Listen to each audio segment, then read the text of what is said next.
Si alguien necesita un apuntador, están en la entrada exactamente enfrente del salón.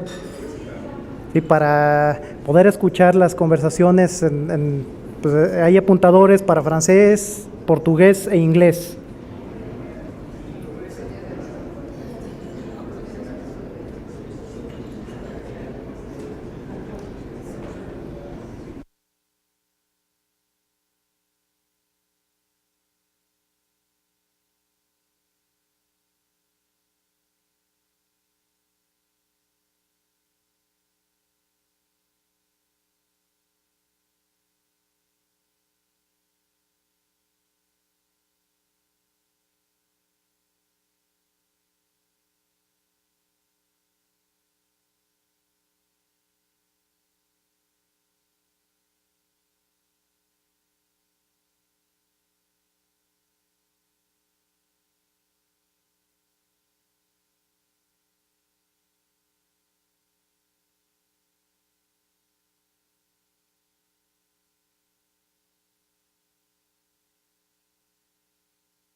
Buenas tardes.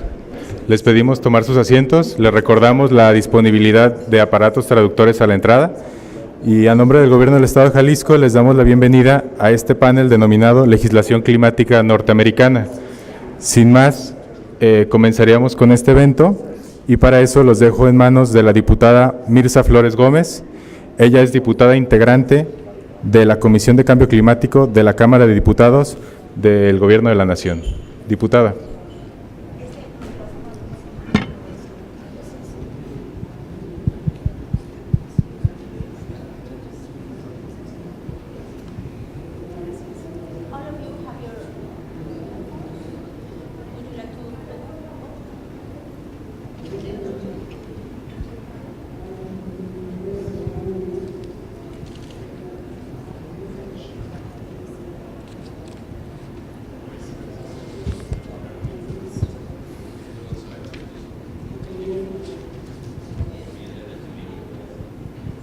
Pues muy buenas tardes. Ya me hicieron favor de presentarme. Mi nombre es Mirza Flores, soy diputada federal y soy integrante de la Comisión de Cambio Climático en la Cámara de Diputados del Congreso de la Unión. Para mí es un honor estar en esta mesa y fundamentalmente agradezco la oportunidad que me dieron el Gobierno del Estado y Semadet de invitarme. Buenas tardes. Ya creo que ya todos comieron, así que les voy a pedir que tomen una respiración profunda, que nos oxigenemos, porque lo que resta de la tarde parece ser que es lo mejor del día.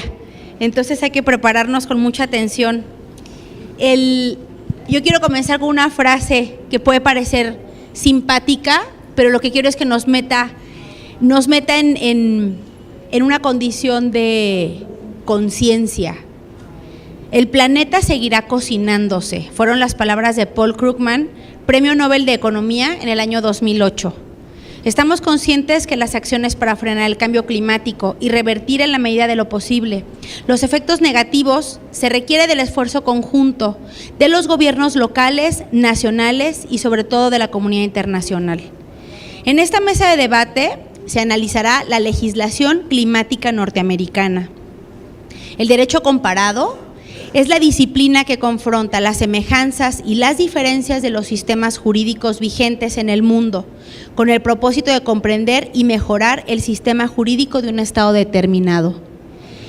Lo resumo en otras palabras, que puede ser aprender de las experiencias de otros países. Voy a establecer una dinámica diferente, visto la experiencia de las otras mesas de la mañana, en donde el tiempo se acortaba. Y quiero preguntarles a nuestros expositores si tienen algún inconveniente en que hagamos las 2 preguntas y en vez de que hagamos 2 rondas de 4 minutos, hagamos una sola ronda en donde cada uno participe y puedan hablar 8 minutos. ¿Están de acuerdo? Pues bueno, como ya están de acuerdo, entonces vamos a escuchar en una sola intervención toda la idea. Voy a presentar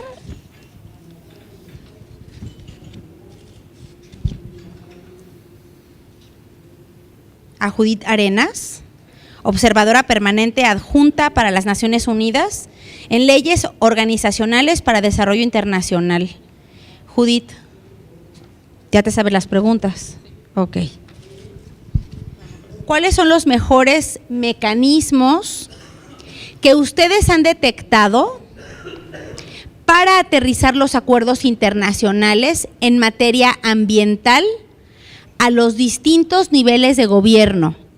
¿De qué manera han impulsado los mecanismos económicos y de financiamiento para incentivar acciones de mitigación al cambio climático? ¿Y cuáles son las nuevas opciones legislativas que se están considerando en la actualidad a nivel estatal o nacional para poner en práctica las respectivas contribuciones nacionales determinadas, que por sus siglas son NDCs? Muchas gracias, diputada. Buenas tardes a todo el mundo. Es todo un placer estar aquí con ustedes. Sí, mejor cambiamos. Con sí, hasta yo me escucho. Muchas gracias. Repito nuevamente el agradecimiento a la invitación para estar aquí presente. Y dejen que introduzca un poco la organización a la que yo represento, que es la Organización Internacional para el Desarrollo. La Organización Internacional del Derecho para el Desarrollo. La palabra derecho es clave en este organismo. Somos conocidos como IDLO, de nuestras siglas en inglés, el International Development Law Organization, y somos la única organización multilateral que tiene un enfoque en promover el Estado de Derecho y por ende ver las maneras en las que el derecho puede apoyar al desarrollo sustentable. Hemos estado involucrados en los últimos 30 años en el desarrollo de marcos internacionales y políticas internacionales, y lo que voy a describir ahora es a grandes rasgos lo que hemos identificado al realizar análisis de todas las legislaciones a nivel nacional de cambio climático, y así como estudios que hemos realizado también de legislaciones a nivel estatal e incluso local para identificar cuáles son las buenas prácticas si queremos realmente, como se nos puso en la pregunta, ver cómo aterrizamos lo que pueden parecer en muchas ocasiones ideas muy lejanas a la práctica real de la vida cotidiana. Como todos ustedes lo saben, el cambio climático presenta una amenaza para el bienestar de la humanidad y de toda la sociedad, especialmente para los más pobres y los grupos marginados.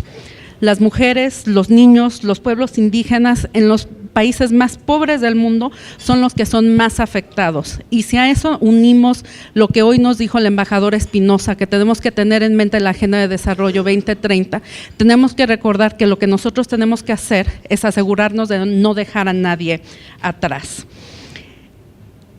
Cuando tenemos regulaciones débiles, instituciones que cierran oportunidades al desarrollo sustentable, esto lleva a políticas que no son equitativas, que no son transparentes y que a la hora de la hora no son efectivas tampoco. Las respuestas basadas en el Estado de Derecho y guiadas por las peticiones globales para realmente otorgar justicia climática, nos ofrece una solución. El Estado de Derecho combina los principios universales de igualdad, de buen gobierno, de derechos humanos y participación, y es esencial para hacer frente a los desafíos relacionados con el clima de una manera justa y equitativa. A fin de estar en posibilidad de prevenir conflictos sobre recursos naturales, ya sea a nivel internacional, nacional o incluso local, que es algo que vemos muy frecuentemente, o enfrentar el cambio climático, erradicar la pobreza, promover la igualdad de género o impulsar la participación y las oportunidades económicas, se requieren marcos regulatorios apropiados que sean administrados por instituciones transparentes y responsables y que produzcan resultados justos, no solo para esta generación, sino las generaciones futuras. Voy a enumerar los principios que deben ser aplicados en base al análisis que, como ya mencionaba, hemos realizado de legislación climática, incluyendo la mexicana, que es una de las legislaciones que nos ha dado mucho gusto poder apoyar su desarrollo y que pensamos que es una de las mejores que tenemos en el mundo. Los marcos legales e institucionales sólidos, con un enfoque de usuario final, son necesarios para poder atender adecuadamente el cambio climático y crear instituciones transparentes y eficaces. Los mejores resultados se obtienen cuando los marcos legales e institucionales y las respectivas estrategias de desarrollo están diseñados para satisfacer las necesidades locales con enfoques que van de abajo hacia arriba, pero que a la vez están anclados en precisamente los estándares internacionales que se nos han presentado ya. La apropiación local, las normas internacionales y los mecanismos financieros de rendición de cuenta son componentes claves para el logro de resultados de desarrollos exitosos. Es decir, los mejores resultados se obtienen cuando los marcos legales e institucionales y las respectivas estrategias de desarrollo están ancladas en principios firmes. Las salvaguardias sociales y ambientales deben ser aseguradas para superar la pobreza rural. En la sesión anterior que discutió los marcos legislativos latinoamericanos y también esta mañana cuando escuchamos a los gobernadores, escuchamos precisamente de los retos, y los retos de la agenda de desarrollo es no olvidarnos de nadie.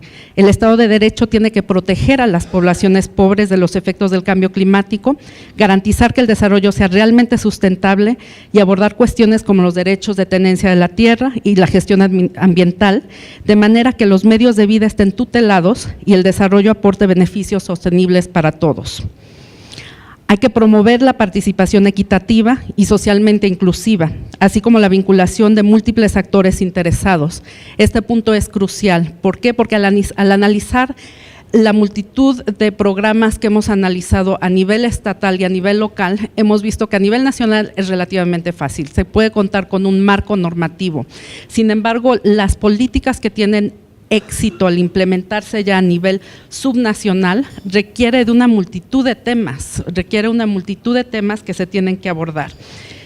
Y también tenemos que recordar que si definimos la pobreza no en términos de pérdidas económicas, sino en términos de la experiencia vivida por la gente pobre, especialmente indígenas y comunidades rurales, veremos que el problema radica en la privación y la discriminación, en la exclusión y la inseguridad, y se trata de la falta del poder y de la falta de voz.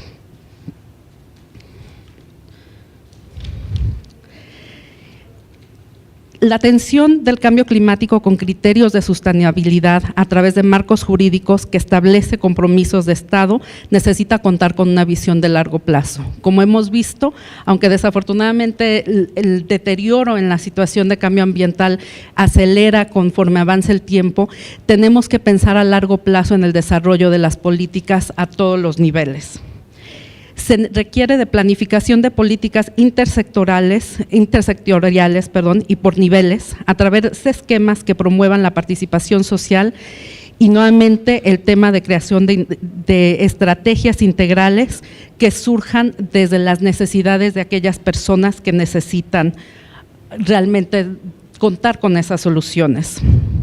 El tema del financiamiento es un tema que ha salido de una manera muy importante y es importante pensar en la creación de estructuras sólidas de financiación para respaldar iniciativas, para poder atraer inversiones y para poder distribuir los beneficios económicos de manera equitativa, en particular en los sectores rurales que últimamente son los que son mayormente afectados. Dejen que resuma.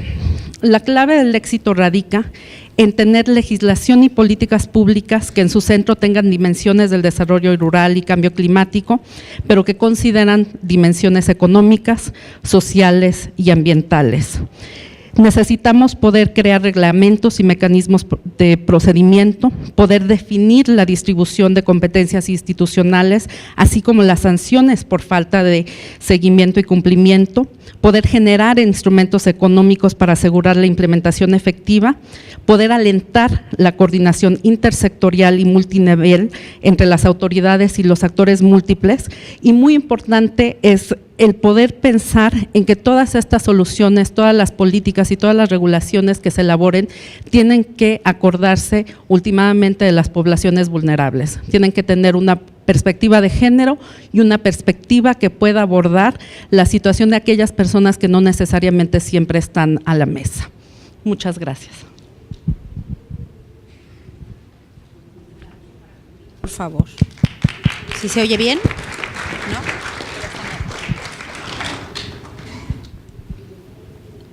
Me quedo con este micrófono y lo voy yo pasando a nuestros panelistas. Les quiero recomendar que entren a la página en donde puedan accesar a ver el currículum de Judith Arenas, que no voy a dar el currículum de todos los participantes para que mejor los minutos los aprovechemos escuchándolos a ellos, pero es muy interesante el background que tienen y la solidez con la que están en esta mesa participando. Muchísimas gracias, Judith. Ahora voy a presentar a Beatriz Bujeda Bernal, quien es Directora General de Políticas de Cambio Climático de la Secretaría de Medio Ambiente y Recursos Naturales, que por sus siglas se conoce Semarnat. Voy a mencionar nada más brevemente que es Directora General de Políticas para el Cambio Climático, licenciada en Derecho por la Universidad Nacional Autónoma de México y maestra en Leyes por la Universidad de Harvard. También cuentas con una maestría en Cooperación Internacional de la Agencia Española de Cooperación Internacional y eres miembro del Programa de Estudios Avanzados de Desarrollo Sustentable y Medio Ambiente, entre otras cosas, del Colegio de México. Muchas gracias, Beatriz. Muchas gracias, diputada. Muchas gracias a todos. Es un placer estar aquí en este panel con tan distinguidos invitados. Y bueno, pues yo voy directo a contestar las preguntas por cuestión del tiempo, para poder hacer una plática, ¿no?, más dinámica con el auditorio.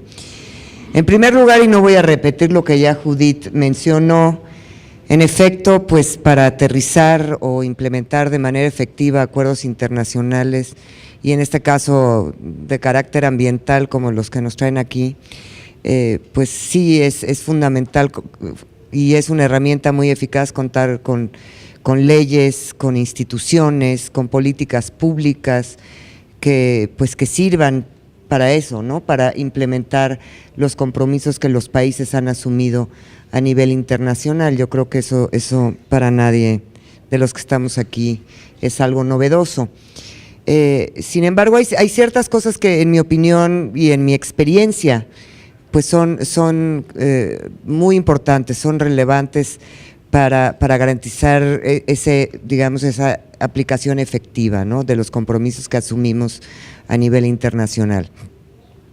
Y para ponerlo en contexto, voy a hablar un poco ahora, porque también nos convoca a esta reunión el cambio climático, del recientemente adoptado Acuerdo de París en diciembre del año pasado, ya ratificado por varios países, y ahora esperamos en el próximo periodo de sesiones, que empieza mañana, que el Senado mexicano lo ratifique en este mismo mes, para que seamos también de los países ya que tienen ratificado el acuerdo y pueda entrar en vigor lo antes posible, y lo más, ojalá y pueda hacerlo este mismo año. Creo que en el Acuerdo de París hay elementos claves. Es un acuerdo además muy sui generis, muy particular desde el punto de vista legal.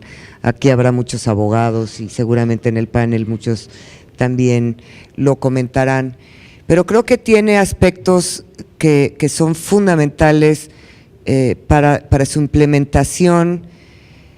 En primer lugar, la cooperación internacional, en eso está basado el tratado como muchos otros, pero contempla un régimen de transparencia muy importante. Para que los compromisos adoptados en París realmente sean implementados a nivel nacional, ese esquema o mecanismo de transparencia contemplado en el acuerdo es fundamental. Y las reglas y las metodologías de reporte que se van a negociar en las próximas reuniones de las partes van a ser fundamentales, no por otra cosa que por un sistema de lo que los americanos llaman mucho en inglés name and shame. O sea, ese es un poco el esquema en el que está basado, no solamente el Acuerdo de París, muchos otros también. Pero que es fundamental para garantizar su cumplimiento. Muchas veces los abogados tendemos a pensar que es a través de las sanciones y de los esquemas punitivos que podemos lograr cumplimiento de compromisos internacionales. No necesariamente, está muy bien que hagamos leyes. Nosotros en México tenemos desde el 2012 nuestra Ley General de Cambio Climático.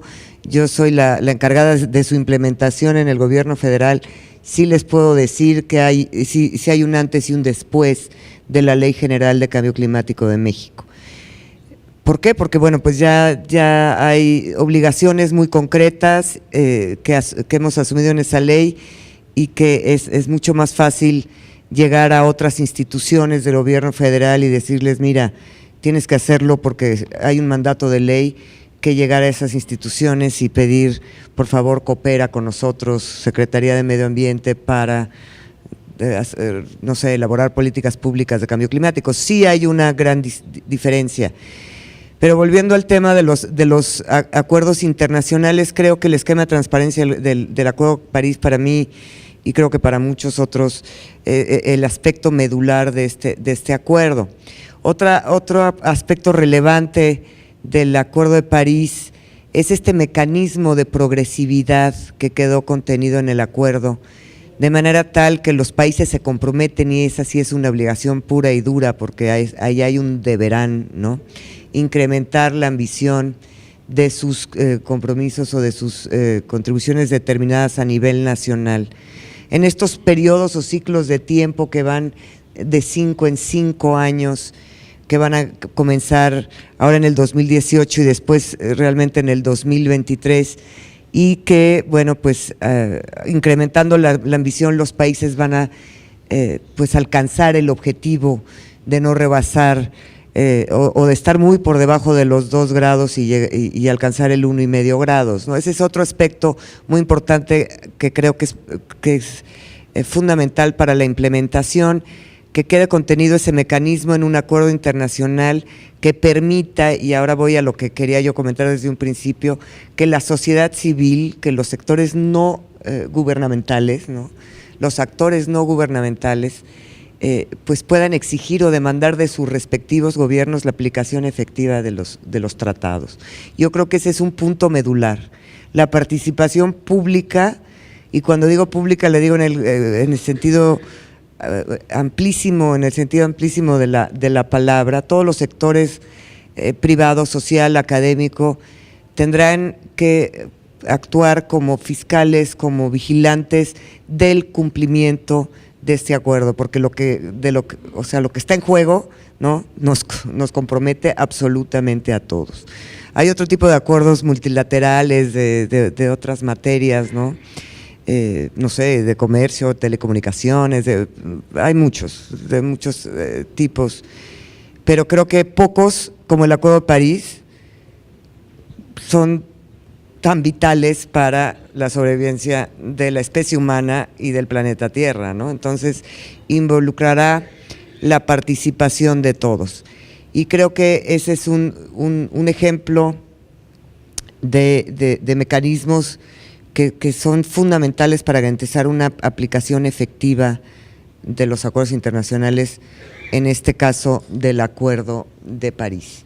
En cuanto a la segunda pregunta, de qué manera han impulsado mecanismos económicos y de financiamiento para incentivar acciones de mitigación al cambio climático, pues en el caso de México, ya lo mencioné, tenemos una ley general que estamos implementando desde el año 2012, y muy pronto tendremos el Acuerdo de París y tendremos que armonizar nuestra legislación nacional con estos compromisos porque son posteriores a la ley, y tendremos que introducir pues todo lo que nos comprometimos a hacer en nuestro INDC en leyes nacionales. Ya tenemos también una legislación en materia energética derivada de una reforma que pues también contempla muchas metas en el ámbito de cambio climático.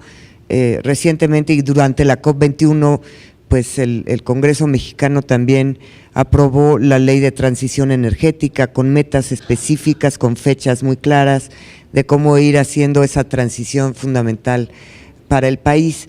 Pero yendo al tema de incentivos y financiamiento, bueno, la propia Ley de Cambio Climático, nuestra ley contempla un fondo de cambio climático que desde el 2012 tenemos constituido, que está operando, que está ya financiando proyectos concretos de adaptación y mitigación al cambio climático, con una priorización desde la ley para privilegiar aquellos proyectos de adaptación con enfoque de género que van pues relacionados más que nada y dirigidos a poblaciones más vulnerables, etcétera, etcétera, ¿no? Todo eso está contenido en la ley. En cuanto a instrumentos económicos o de carácter, por ejemplo, fiscal, México desde el 2014 pues ya estableció un impuesto al carbono, una medida fiscal cuyo objetivo es precisamente incentivar la reducción de emisiones de gases de efecto invernadero, y recientemente, hace un par de semanas, acabamos de anunciar pues ya un piloto de un mercado, de un sistema de comercio de emisiones, un mercado de carbono, que también es una de las opciones o instrumentos de mitigación que está el país contemplando, y que obviamente también pues hará efectivos compromisos que se adquirieron o que el país adquirió en su INDC. Nosotros en nuestro INDC y ahora NDC pusimos como una condición el ponerle un precio al carbono. Participamos muy activamente en la coalición por el precio al carbono. Vamos a celebrar ahora dentro de un mes y medio, una gran reunión en México con nuestros colegas de América del Norte sobre carbon pricing. Entonces estamos siendo muy activos en esos temas y creemos que los instrumentos económicos, los instrumentos fiscales de mercado, pues son instrumentos que pueden apoyar al cumplimiento de metas, tanto de nuestras propias metas contempladas en nuestra legislación nacional como las derivadas ahora del Acuerdo de París. Y me voy a ir más rápido para tratar de acabar las 3 preguntas en mis 8 minutos. Las nuevas opciones legislativas que estamos considerando, bueno, en el caso de México tenemos esta ley general y ya son muchos estados de la República que han optado por esa misma vía, que han legislado en materia de cambio climático. Tenemos ya bastantes leyes estatales de cambio climático. Lo mismo está sucediendo con programas. Nosotros tenemos un programa especial de cambio climático que involucra la participación del gobierno federal de 14 secretarías de Estado. Tenemos en ese programa 199 líneas de acción en mitigación y adaptación, y lo muy importante de resaltar, 199 líneas de acción que tienen un presupuesto aparejado para su cumplimiento. De lo contrario, se vuelven deseos, se vuelven metas programáticas, pero no se logran aterrizar en la práctica, ¿no? Y bueno, pues sí ha habido un proceso legislativo. Creo que en el caso mexicano el derecho climático ha tenido un avance significativo en los últimos muy pocos años, en los últimos 4 años, y lo seguirá teniendo, y habrá que ahora empezar también todo un ejercicio de armonización de leyes e instituciones. Tenemos ya varias leyes, las nuevas que les mencionaba, la reforma energética, una nueva ley de la industria eléctrica, una ley de transición energética, la ley de cambio climático, ahora vamos a ratificar París.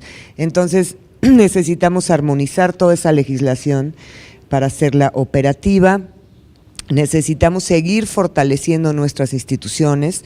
Tenemos la Comisión Intersecretarial a nivel federal, los estados tienen sus comisiones estatales de cambio climático. Tenemos un sistema nacional de cambio climático fundamental para coordinarnos entre órdenes de gobierno. Quizá el reto mayor en nuestro país es la coordinación efectiva entre órdenes de gobierno, no solamente en el tema ambiental o climático, sino en cualquier tema. Esa coordinación es un reto fundamental. Y este Sistema Nacional de Cambio Climático contemplado en la ley y que ahora pues ya está operando, nos está sirviendo como este mecanismo de coordinación, de concurrencia entre órdenes de gobierno para avanzar en el tema del cambio climático, del combate al cambio climático. Entonces, en 8 minutos es difícil contestar a las 3 preguntas, pero bueno, espero haber dado un panorama general de cómo vamos en México. Yo pues me siento muy satisfecha con los avances logrados en estos años. Como mencioné al principio de mi intervención, México fue el primer país en desarrollo en promulgar una ley de cambio climático y el segundo a nivel mundial. Y la ley de México pues es una ley que ha servido de modelo ya en otros países. Obviamente tenemos que fortalecerla, tenemos que seguir su proceso de aplicación, pero nos ha servido como el marco legal y hemos logrado crear una serie de instituciones para estar listos. Los tuvimos en el momento de presentar nuestro INDC y ahora para estar listos para aplicar de manera efectiva el Acuerdo de París en México y nuestra contribución determinada a nivel nacional. Muchas gracias, diputada, muchas gracias.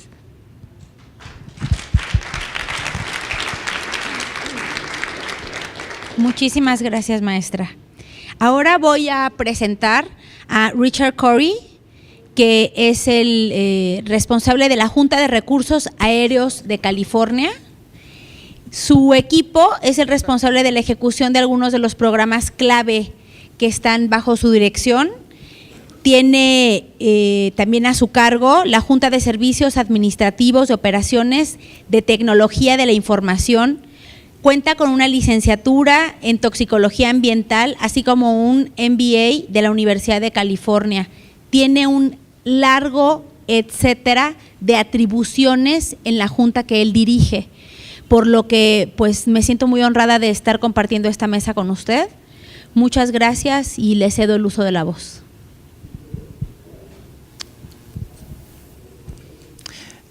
Good afternoon, and it's a pleasure to be here as well and share the stage with these distinguished guests and speakers. What I'm going to do is roll in the response to the 3 questions in some overall observations that I think are useful. And the timing, or rather the title of the session is timely for us because today is the last day of session in California's legislature. There's some important climate work continuing to go on there, as you can imagine. But over the last 10 years, there have been a series of bills, so I won't be talking about any individual bill, but what I think would be most useful is to talk about basic themes that I've already heard on this panel, and because I think zeroing in on those themes provides some insights as to the elements that, from our perspective, that make for an effective climate program. And I'd be the first to say we continue to learn, and learn from you and learn from each other is a key theme here. But if I take a step back and think about what are the basic ingredients that have been embedded in legislation and subsequent actions, it starts at the top. It starts with leadership of the governor. You're very aware of the leadership that our governor's expressed in his commitment to deal with climate.